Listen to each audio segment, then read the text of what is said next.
me corta la respiración.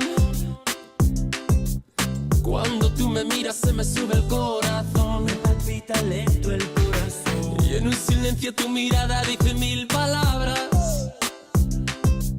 La noche en la que te suplico que no salga el sol. Bailando, bailando, bailando, bailando. Tu cuerpo y el mío llenando el vacío, subiendo y bajando, Subiendo y bajando. bailando, bailando, bailando. Ese fuego por dentro me va enloqueciendo, me va saturando.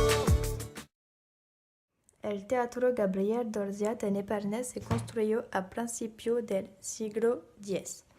En un estilo Luis XV, en su teatro italiano que ha movilizado a otros artistas para su decoración como el escultor Georg Trugar, el pintor Georg Clarín, para también Josef Ascorir, un escultor español que decora el fronto superior de la fachada con su obra. El arte teatral inspirador a la vida de Champagne. Se honra a la actriz española Gabriel Dorziat.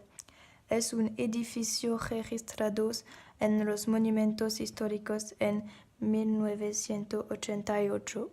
El ayuntamiento de Épernay, construido alrededor de 1858 por el arquitecto de la estación de Montparnasse, Victor Lenoir, para la familia Aubin-Muet, fue cedido a la ciudad en 1919. Su jardín público está clasificado como jardín notable. Los edificios de la antigua abadía de San Martín, con la excepción de la iglesia, se transformaron en un ayuntamiento en 1793. A principios del siglo XX, el estado de la iglesia se deterioró. Se tomó la decisión de construir un nuevo ayuntamiento.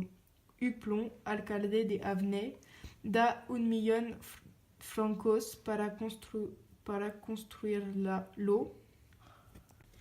Huplon, alcalde de Avenay, da 1 millón de francos para construirlo. El lugar donde ahora está el ayuntamiento lleva su nombre, Place Huplon.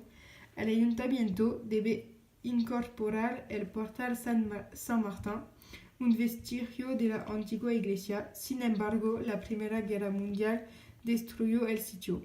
La familia Aubin-Muet dio a la ciudad el sitio para convertirla en el nuevo ayuntamiento. Hoy es este hotel que actúa como ayuntamiento. Mon européenne, c'est pas la Bruxelles, mon européenne, c'est pas Genève, c'est pas la thune qui marche ou crève, tu sais moi, mon européenne, elle a pas vraiment de frontières, son corps c'est la planète entière, n'en déplaise au peuple bourgeois, tu sais mon européenne à moi, elle est que bon rat sur l'épaule, elle est tatouage de la tôle, elle est accordéon sanglot, elle est accorde-moi un tango, elle est destin des origines, elle est racine gréco latine, elle est contre l'union bancaire, elle est mais révolutionnaire, elle est pota mimi pinson, elle est Roumanie sans pognon, elle est guillotine pour les rois, elle est plutôt comme toi et moi, elle est pas médiatique je crois, elle est pas politique bourgeois, elle est paysanne au combat, elle est partisane quand elle boit, elle est ouvrière licenciée, non c'est pas la fille du progrès, elle est pontonéon métro, elle est plutôt Manu Crado, elle est nordique, nord-africaine, elle est un peu baltique aussi, elle a des airs de statue grecque, elle a des airs des Italies, qu'on dirait Paris à Venise, qu'on dirait Namur aux Marquises, c'est Gauguin qui peint la terre comme un pinceau, vous dit mon frère, mon européenne c'est pas Bruxelles, mon européenne c'est pas Genève, c'est pas la thune, tu marches ou crèves, tu sais moi mon européenne.